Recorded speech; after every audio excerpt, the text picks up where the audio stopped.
Hey, I'm Zoe. And I'm Fox. And today we were going to review The Breakfast Club, but you know what? We did you one better.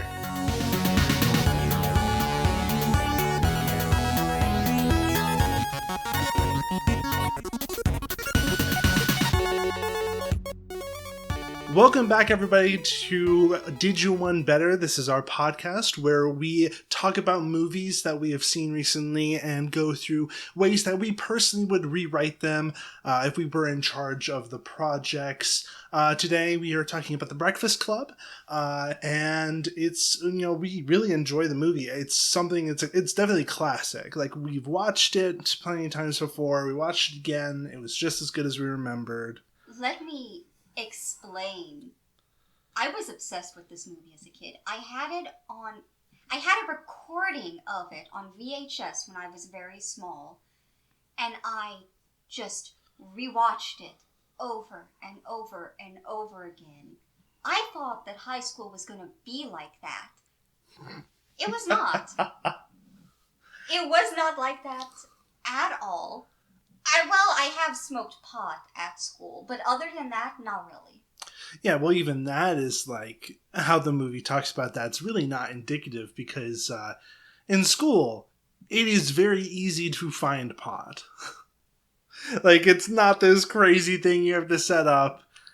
It's not true for every high school, but in most high schools, you can just get pot. It's not that difficult. I feel like in the 80s, it was just as easy, or maybe even easier, because the 80s were wild.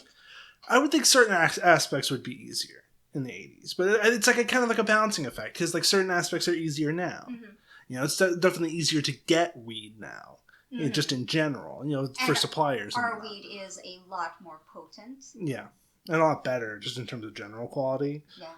Like, they know what they're doing now more.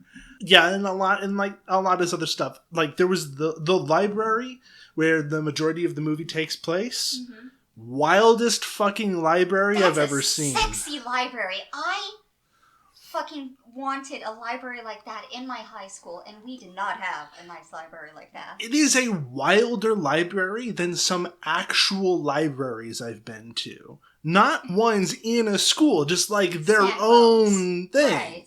Yeah, that school had funding. That's what that says to me. Right. Like, that was a majority white school, is what that says to me. Rich neighborhood, majority white school. And it's like the highest of public schools, because we know it's not private because Bender was there. Yeah. Yeah. And Allison, too. Like, I don't think she would stay long in private school. Maybe. And that one's kind of, because, like, maybe if her parents were rich, they may, like, pull some shit. But, like, we know. Definitely Bender, no. No, Bender's not going. There's a lot that's great about this movie. It still holds up really well all these years later. One thing so this is the thing that we ran into. We did not realize this. And I'm going to guarantee you that anybody who has watched the movie a while back, hasn't seen it recently, you're not going to see this coming either. The movie has a lot more slurs in it than you think. They love the word I don't think that you should actually say that. Whoops. Like, we are. Yes. So, like, in a moral way, it's okay. But I think anywhere that we upload this is not going to be happy. It's all over it. I know I said it again. I realize that. You gave me this look. I'm aware. So, I mean, if this section is staying, then I'll bleep it. But, like, dear Lord. So a lot of slurs. Now this podcast is doing the things of more slurs than you'd expect. But just to remind everybody, we are. Also, I need you all to know I did finger guns. That's what that sound was. It's the click of finger guns. It's not you going insane. It would be understandable if you thought that, but that's not what's happening. I think, like, so jumping off of that, or back into it, whatever.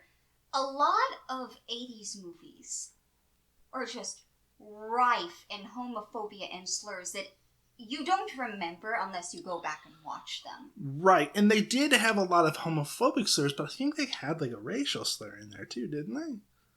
Oh, did they? It wasn't the N-word. I think that would have been too much for that movie, but I think it was like an Asian slur.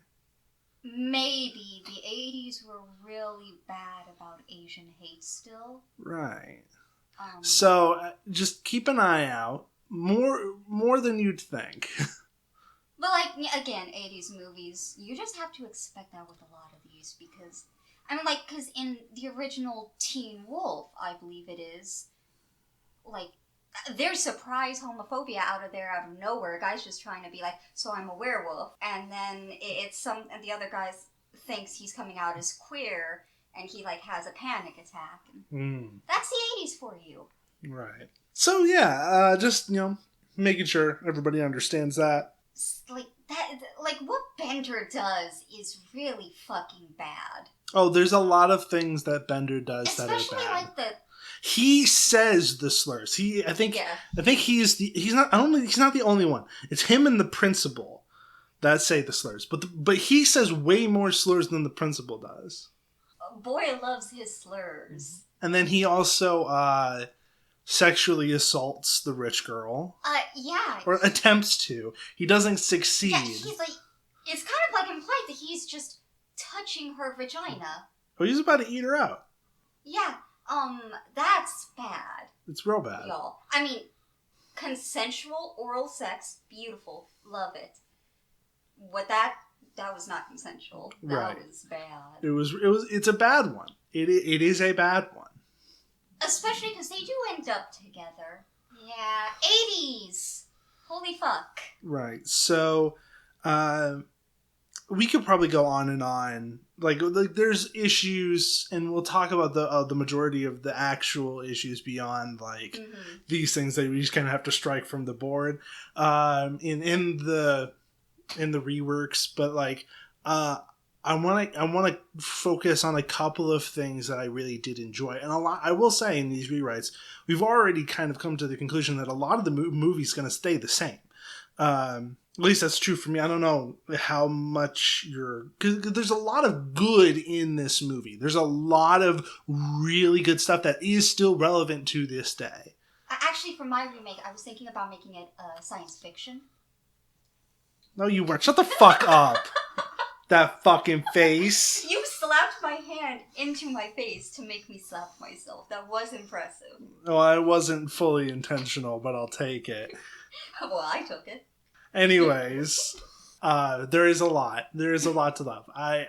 There's the way these kids are written is probably some of the most accurate writing for teens that I've seen in my life. Yeah. I mean, it was a breakthrough movie for the time. Right. Like, teens were not really displayed like that on screen. Right. And the performances were fantastic. Oh, every actor knocked it out of the park. Even the shitty principal, the janitor, and who am I forgetting? As for adults, we briefly see the dads, a couple dads. Yeah. The father of Princess and the jock. I was thinking there was another faculty member, but I think I was just right. It was the janitor. Yeah, no, the janitor comes back. Yeah. So it was janitor twice. So yeah, every actor did amazing. Every character felt incredibly human. There's shit I've seen today with legitimately good kid writing or teen writing that pales in comparison to this movie. I feel like a lot of modern media just talks down to teenagers. Right. Or they don't bother exploring the full aspect of the teenager experience. Right. And they don't want to talk about how the school system is terrible. Right. And how the social, shall we say, economics or culture of high school in particular is truly traumatizing. Not just that it's bad and it sucks, but it's truly traumatizing. and could possibly lead you to try to commit suicide. By the way, there is Right. mention of suicide attempts in this. Yeah. That's also important. A couple times. It's the focus on the one thing, but it's kind of offhand mentioned here and there. It's that and abuse from a bunch of different angles: physical abuse, emotional abuse. A lot of this kind of very heavy stuff. But I think another big aspect that it does that I definitely don't see anywhere else is that when you're a teenager, everything in your life is the biggest thing in your life. Like everything is inflated. Like emotional stakes are so much higher than when you're an adult. And like, cause I remember my teenage years and like all of the, well, I know you don't, but like, well, you were fucking coked out half the time when you were a teen. So like, it wasn't coke. Well, it's not coke, but it's, Go on. It sounded better. Yeah. But I remember my teen years and like, I didn't have to deal with any of the legitimately distressing shit I've had to deal with now. I haven't had to worry about fucking, not being able to pay rent or not having food on the table or all these like deeply distressing things. I didn't pay attention to politics. I didn't pay attention to large social issues when I was a kid. Why the fuck would I? Like all this other shit. So all these things that are like legitimately, like legitimately stress me out and like have like large emotional stakes. None of that shit is nearly as high as like having a bad conversation at school was when I was a teenager. The emotional weight there is gargantuan and there's no good reason for it. It's just how teenagers are. And this movie perfectly encapsulates that. It really does. Like even 30, 40 years later? Oh god, the 80s were so long ago. I think it was 40s at this point. Yeah, like 40... No, I think it may be like mid-30s. Let me look it up. 85. So it's 36 years ago. 36 years ago. Even 36 years later, like, it still holds up and it's true to teenagehood. It is very true to life, and in a way that a lot of people don't try to write anymore. And there's a lot to commend with that. There is. Well, let's try to give a quick rundown of the movie. 5 kids have to spend Saturday morning/day in detention. A full 8 hours, which is beyond wild. Yeah, I'd strangle the principal. Yeah. That's who is hosting this. It's the vice principal, isn't he? He's the vice principal? I couldn't even remember while we were watching. It doesn't really matter. It doesn't matter. Much like his life in the long run doesn't matter because he's a sad, angry little man. You don't have to have a grudge on the fictional vice principal. I'm just calling him like I see him. I know. But you don't have to have a grudge in your personal life against the fake character from the movie we watched. I don't. I just like not. I heard the venom in your voice. I watched this movie too much as a kid. And shenanigans happen, and also bonding. Mm-hmm. Because like that's the thing. Not a huge amount happens in the movie. No, it's definitely character driven. It's a lot of conversations, which I love. I love character driven things, and it can work in a movie. This proves it. Right. So they spend 8 hours together. They fuck with the vice principal or principal. They smoke weed. They bond. They talk about their lives. They talk about what got them there. They talk about how they deal with different situations. A lot of their personalities come out and either clash or bond. And it's just a lot of. It's just 5 characters. No, was it 5 or 6? Well, 5. The 5. Yeah. I thought it was 5. And I was like, is it 6? But no, it's just 5 people in a room together, and their personalities interact. And that's it. That's the entire movie. And it's the sort of cliches. We've got the Princess Claire. Right. There's the jock. There's the nerd. The nerd Brian. There's the weirdo. Basket case. Thank you very much. But, Allison. And then there is who's Bender, who's the delinquent. So it's these 5 different stereotypes, sort of cliques, and just showing how they can be friends. They can bond, and there are so many similarities between them. And there's a lot of power to that. There's a lot of power in just people talking. I think some of there's a lot of stories that kind of focus on these large scale visual or emotional moments. Like they want to hit a high point, and that high point is like there's a grand thing that's happening. And this is true for almost any genre of movie. And that can be very interesting. There's a lot of value to that, but there's something, I think some of the most well-remembered moments in cinematic history are times where it's just 2 strong personalities in a room talking to each other. One of the best examples that I can remember is Daredevil Season 2 with Matt Murdock and Frank Castle, and they're just talking to each other. Matt Murdock is... so Frank Castle knocked him out, and he's in the... Matt Murdock's in the full Daredevil costume, but Frank didn't take off his thing. Frank's in full Punisher mode. And Daredevil, he's just kind of like tied up. He can't get out, and he's just talking to Frank. And Frank's setting up to do something unrelated to whatever Daredevil is doing.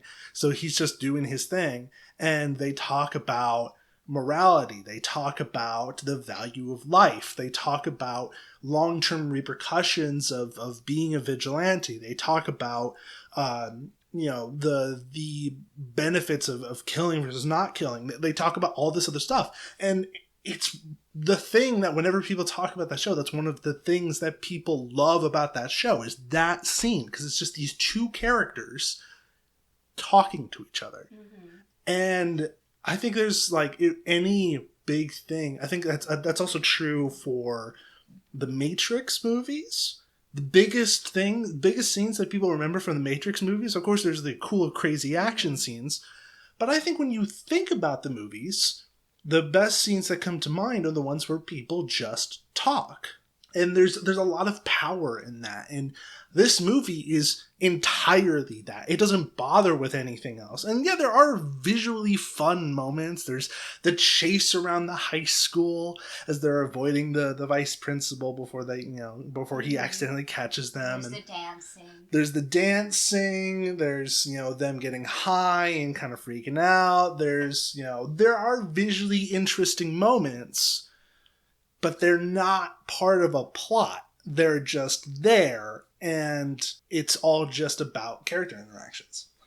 I think one of the most powerful moments and character interactions in The Breakfast Club is the moment where the nerd, Brian, is like, so on school on Monday, are we still going to be friends? Right. It shatters this kind of bubble that they're in, where they're enjoying this day as best as they can, but of course, Brian is the first one to actually think about the long-term repercussions and how they may not be good, and that brings this emotionally, they have this big emotional high, and it comes crashing down from this, which leads into the most, the best scene in the movie, which is all these people talking about how they got into detention and how that keys into their characters. And it's where Brian admits that he wanted to kill himself.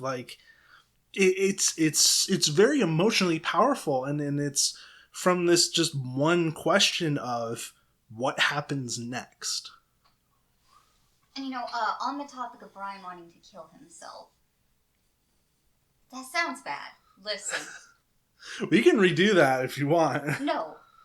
We're sticking with it. On the topic of Brian wanting to kill himself. So, in the beginning, he's treated as a joke to the others. And, his nerdiness is a joke. His, straight A's. He's called a parent's wet dream. Right. And then it turns out, later on in the movie, he was legitimately about to commit suicide. He was going to blow his brains out. Right. Because he flunked shop. Right. The best he could do was to get a B, and that was so unacceptable because of his parents and the pressure put on him. It was better in his mind to kill himself. Right.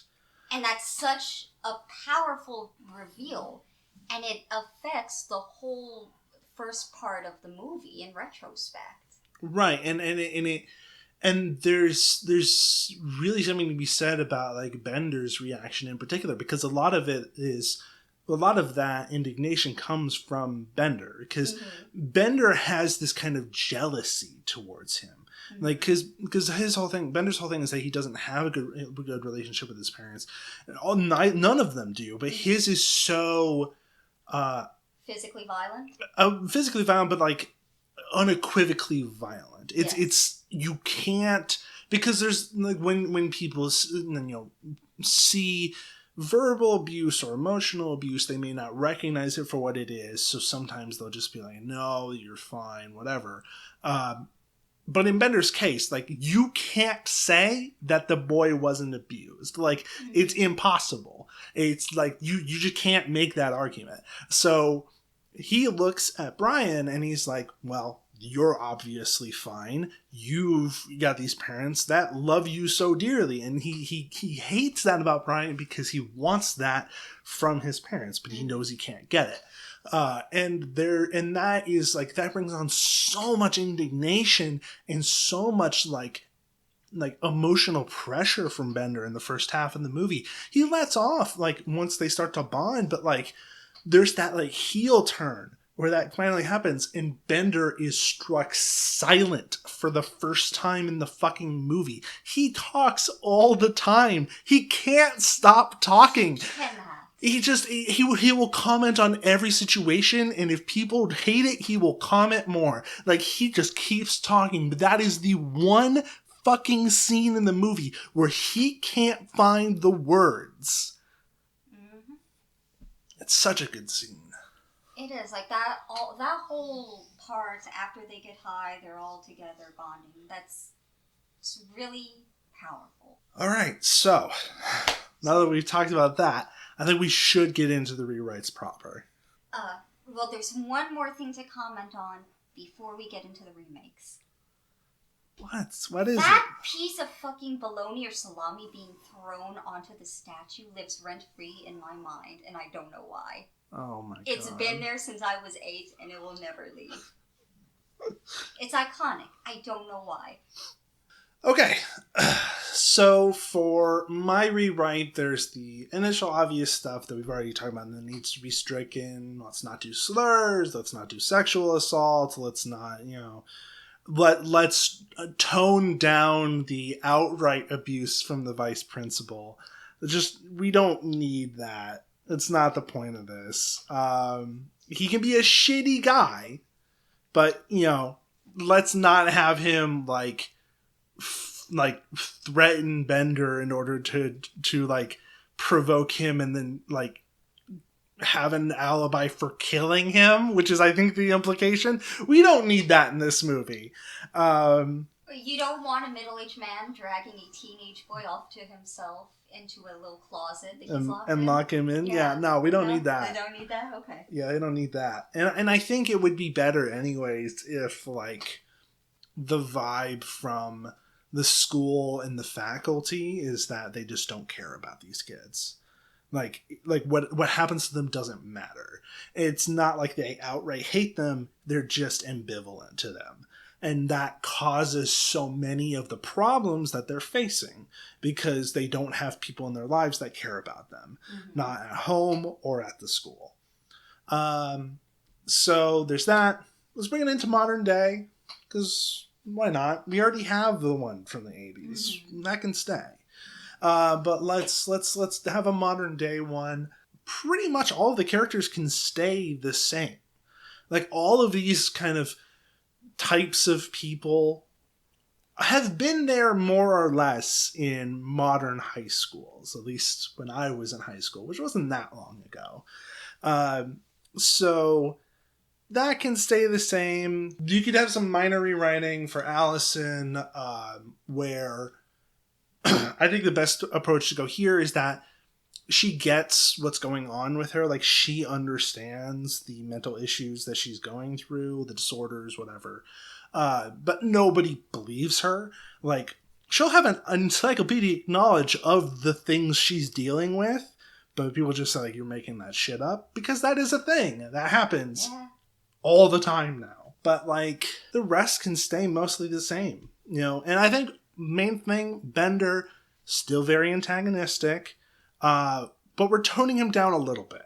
As I said, no sexual assaults, no slurs, but we're also gonna, like, he can be an asshole, but there's, like, even assholes are not as big as an asshole as Bender is in the movie. I want him, like, right up to that line. Like, I don't want him to make him not an asshole. I feel like he should be a very big asshole. I just, like, just tone it just a half a notch. You want more of a spark of, like, okay, there is something here that can be redeemed. Yes. He has a lot of work to do, but he's not totally lost. Right. There would be definitely scenes where, like, he shows genuine interest or appreciation or connection to things that get kind of masked by his general demeanor. But a lot of the movie would be the same. I feel like the major differences would be less from the characters and more from the setting, which would be more reflective of, like, what an actual high school would look like nowadays, which is not this.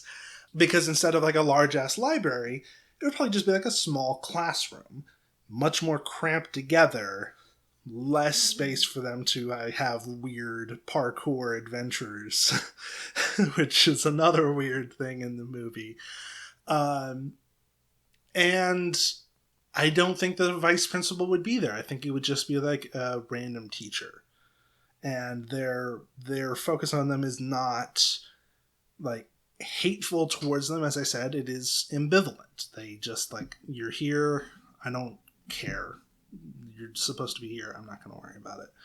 And, you know, as long as nobody gets injured and you all leave on time, my job, I'm getting paid. You know, like... Yeah. So, and that's kind of approach. And that's also what gives them the leeway to kind of, like, do the shit they want to do.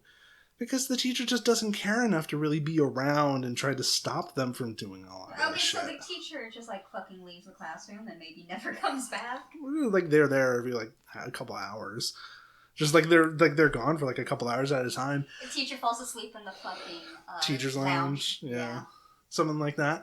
You know, and I feel like that just makes a lot of sense, you know, nowadays. Sad but true. Yeah. And I would say it's hard to really make a rewrite out of this movie. I had a lot of trouble. And I would say I'm still not 100% there, because the core of this movie is so good I don't want to touch it.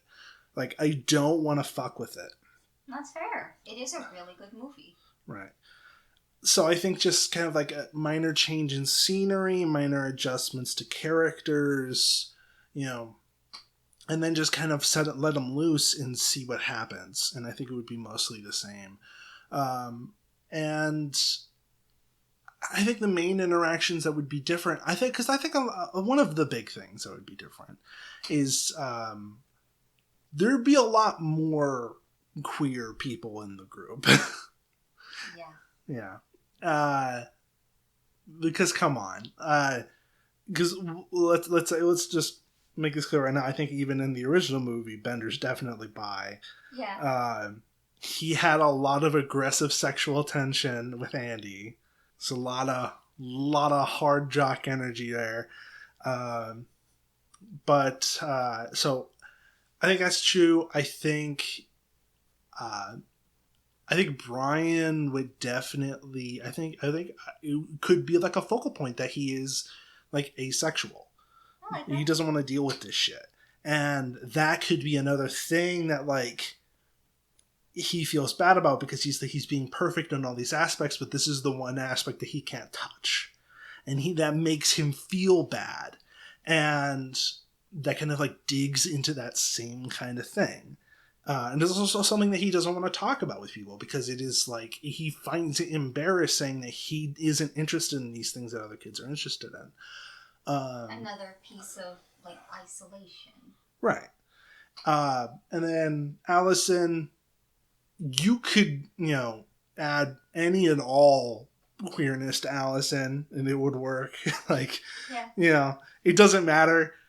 You can make her trans and gay and anything. You could just like pull from a grab bag and throw it on her character and it would all fit. Yeah. And I think the only non-queer person would be Andy. I think that would be the only one. And I think it's important that he's the only one because I think part of the reason why he would be in detention is because the whole reveal for him is that he bullied a guy really, really bad and got caught. He taped a guy's ass cheeks together. Right. With like the heavy duty athletic tape shit. Yes. Real bad stuff. And when he talks about that, he talks about how he doesn't know why he did it. And that's a major source of internal conflict for him, and it's a big scene around that. But I think it's important that he's not queer because I think it's important that the guy he bullies is, while keeping that same internal conflict about it.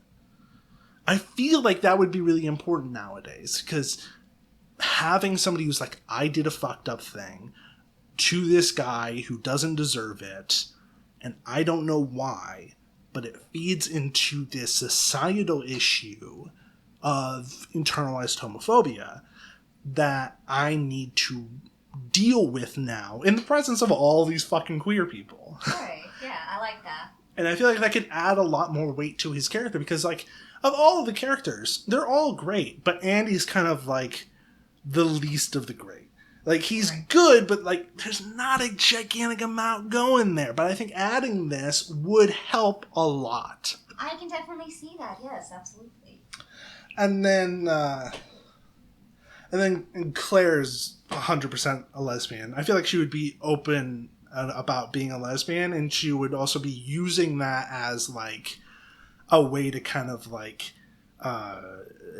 fuck with people's heads. Like, you know. Okay, yes, it's interesting. I like it. Like, because there's a lot of, like, girls who flaunt their sexuality in, like, a straight way to kind of, like, you know, kind of get guys to trail them and, like, all this other shit.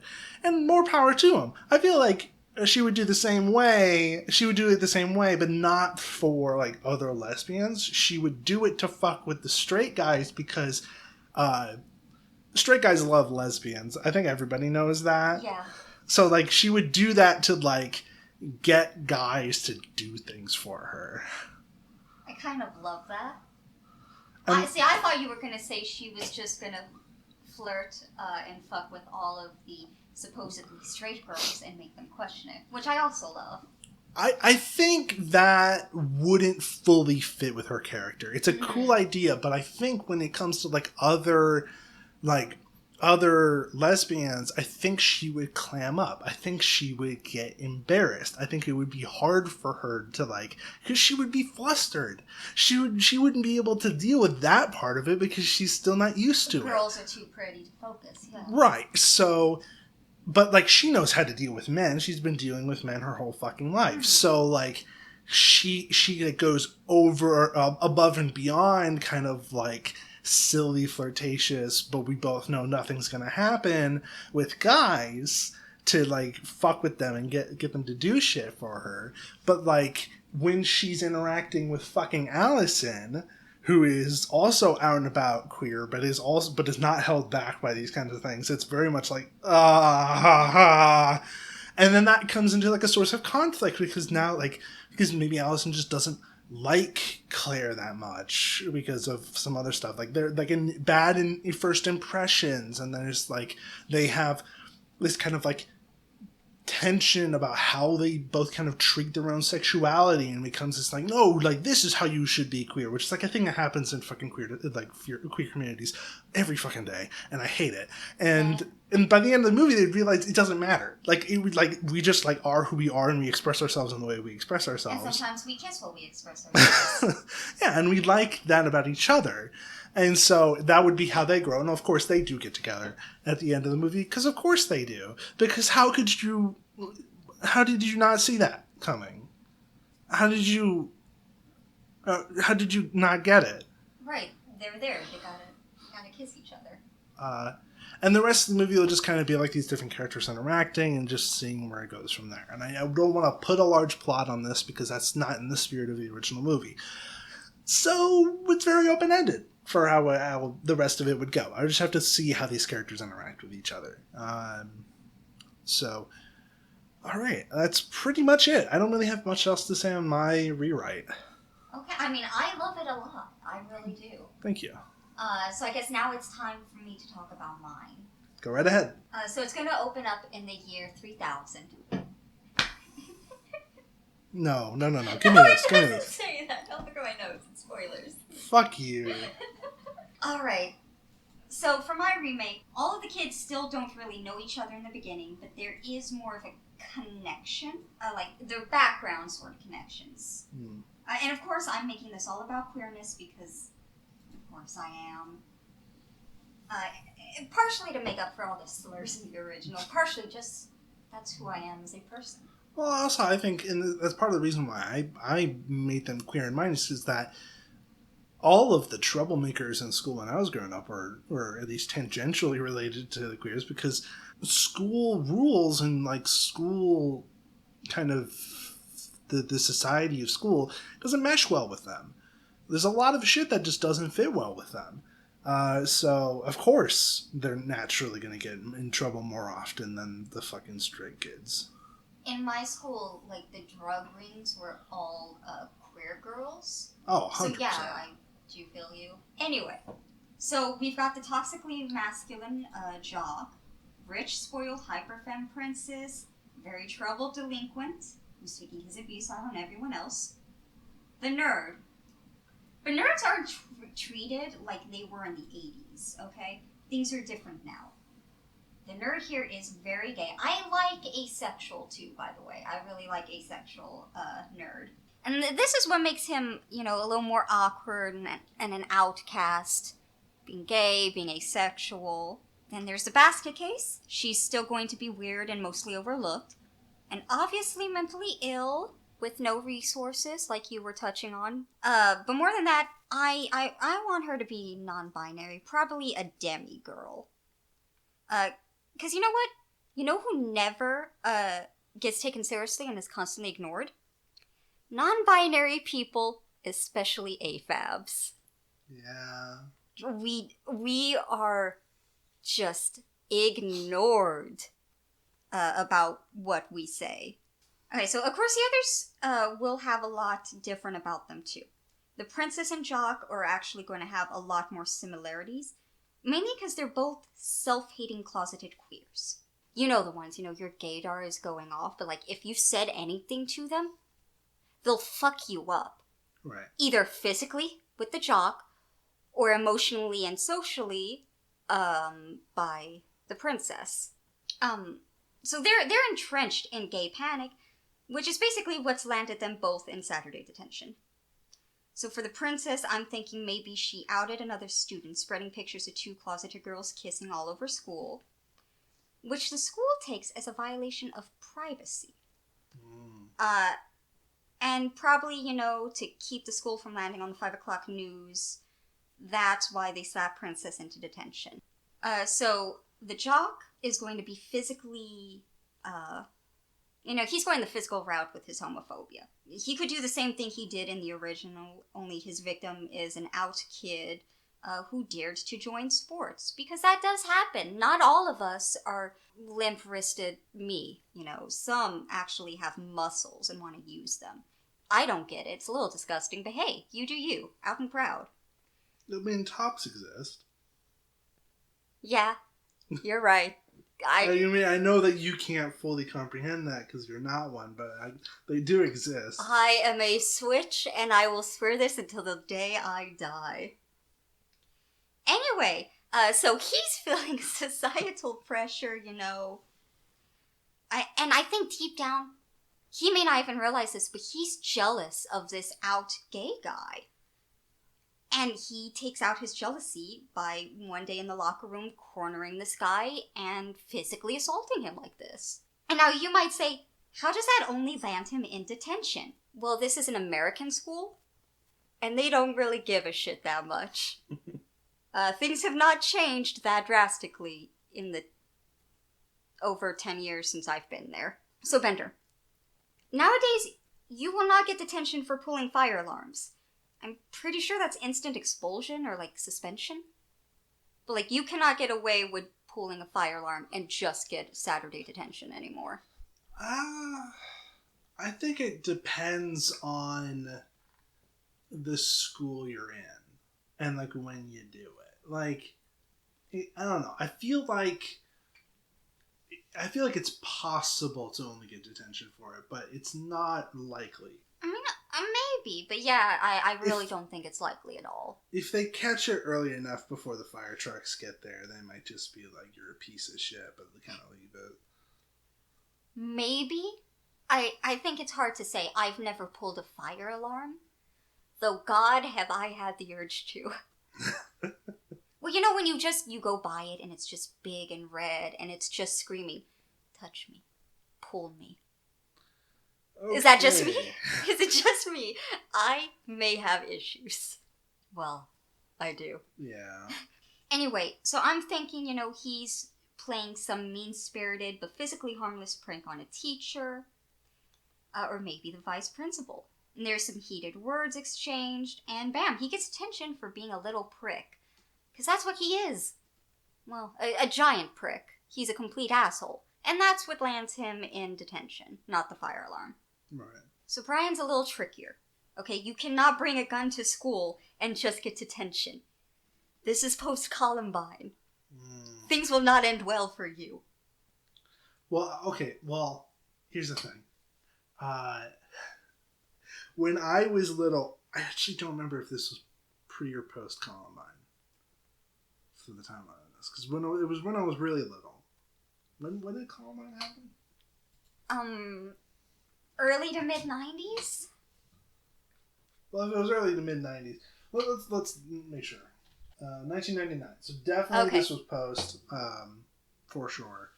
But I was in like 5th grade, and I had brought not a flare gun. It's like a pop cap gun. Do you know what those are? Yeah, I do. I had brought one of those because I thought it was really cool. I was going to show it off to my friends because my brother had gotten those. I can't remember why. But they had gotten those, and then I had one too. And I was just like, I really like this. Either that or like I stole one of my brothers and brought it to school. But I wanted to show my friends. And then I did, and then a teacher caught me. Like showing it off. I tried to be sneaky about it, but they caught me.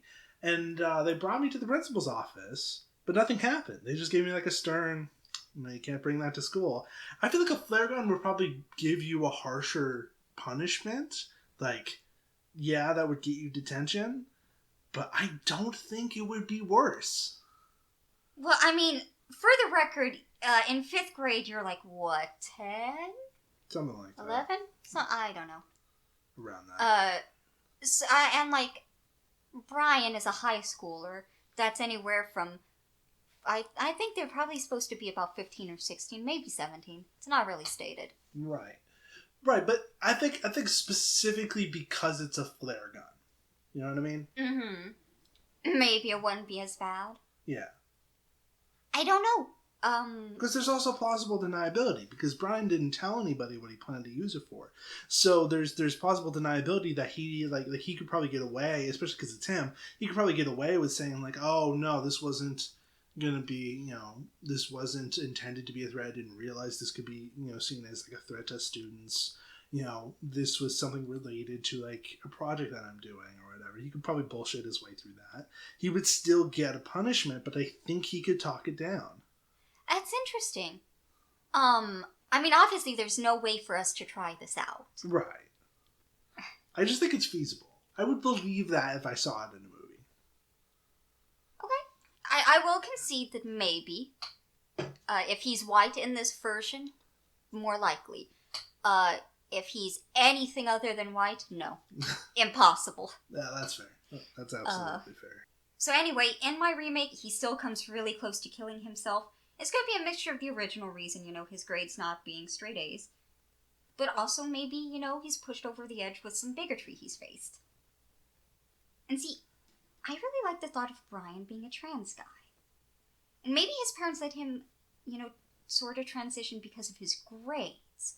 Though I want a moment where Brian admits that he's afraid that he's only being humored for now. And that if his grades slip, he's pretty sure his parents will force him to detransition.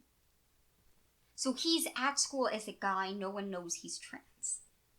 Except maybe some people have an idea, or he thinks they do, because they're calling him, feminine. And either way, there's this whole culmination of bullshit that drives him to an attempted suicide. And maybe he's trying to do it in the shop class while everyone else is at lunch, but he's caught and given detention for using the machinery unsupervised without permission. Because, and I cannot stress this enough, the American education system is pure misery and incompetence. It's real bad, guys. It's a real bad one. So, he's trying to kill himself. They're just like, don't use the machinery unsupervised. Detention. On Saturday. Because, also, mental health care? Nah. Yeah. This is America. Okay. Allison is a tricky one. Does this basket case just drop by detention because she's got nothing better to do? Or maybe she purposely got this detention by going up to one of the jerk homophobes in the school and punching him. That way she has a sanctioned reason to get away from her shitty home life, where she's ignored and's not gotten the mental health resources she needs. And maybe that's her plan. She gets detention, and she wants to, at some point during it, slip away and, just run away from her whole life. And that's why, she has her bag. She's ready to do it. Mm-hmm. But maybe she ends up staying because she makes some friends. Gets a little kiss action in there, too. Come on, we've all stuck around for a girl, right? Don't answer that, anyone.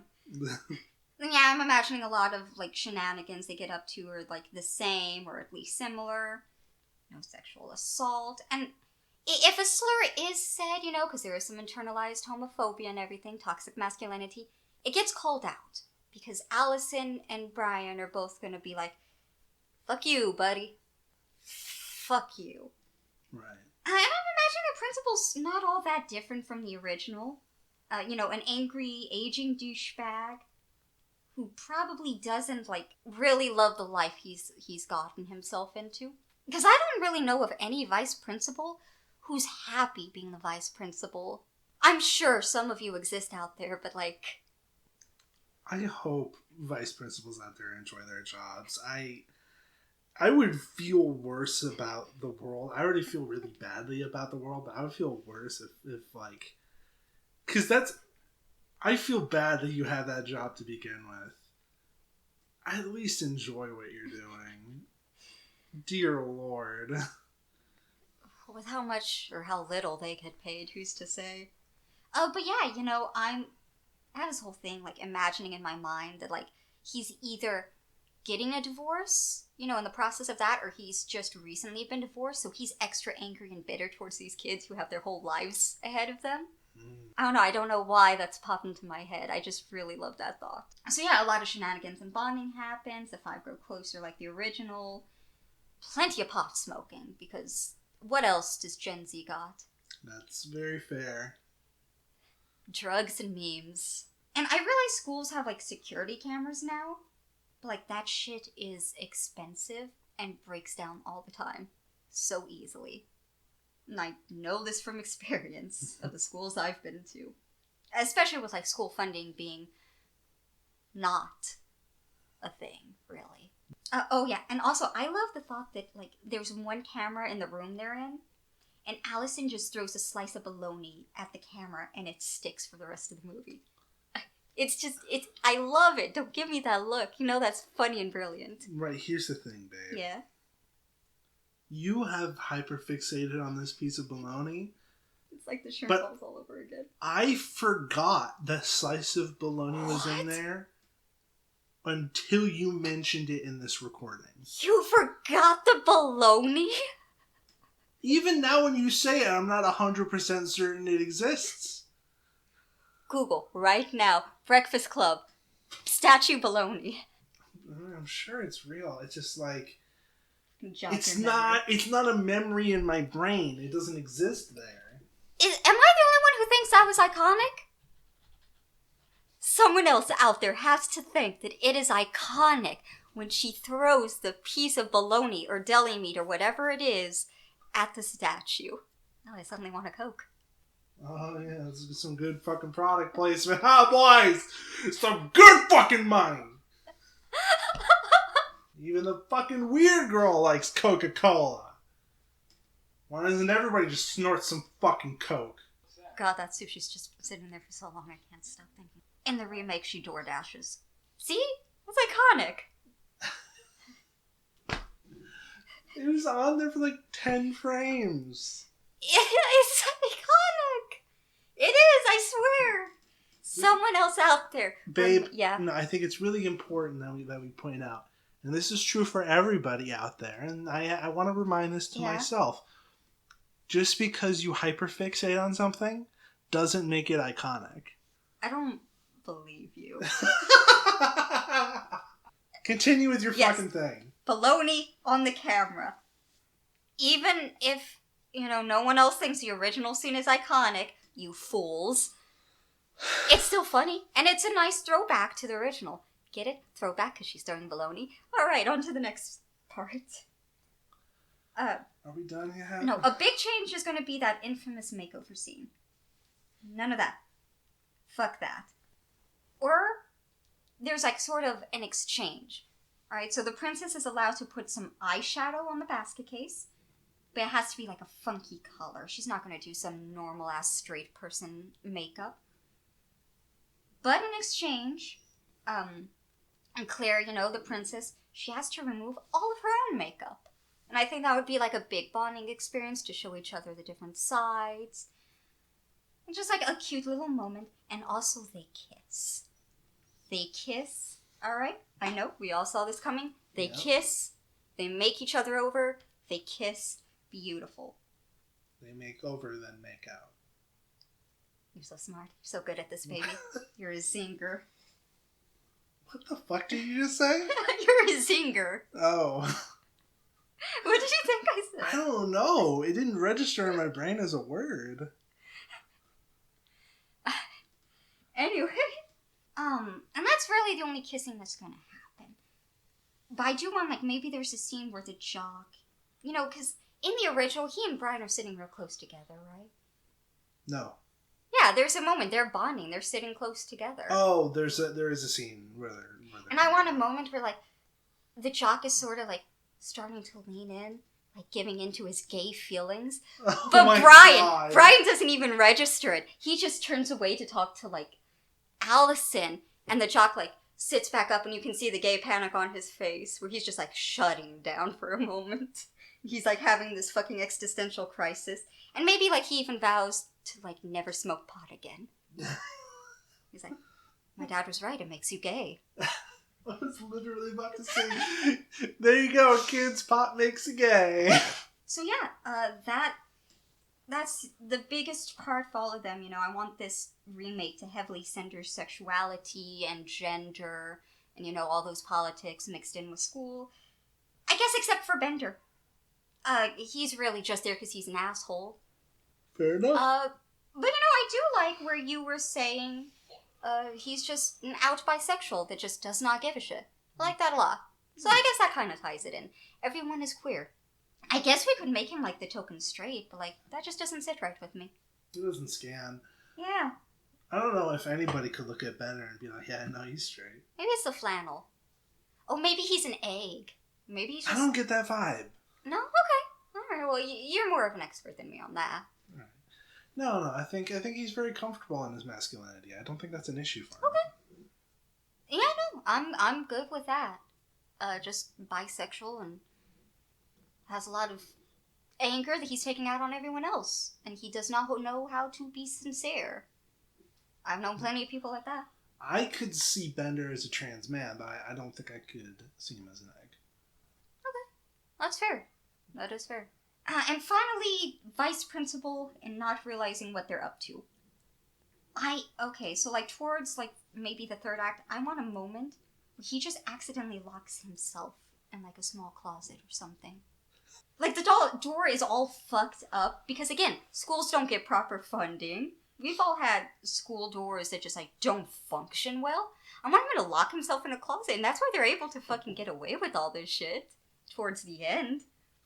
And that's why they're able to smoke pot when he's supposed to be like right across the hallway from them. He's locked in a fucking closet because he's also an idiot.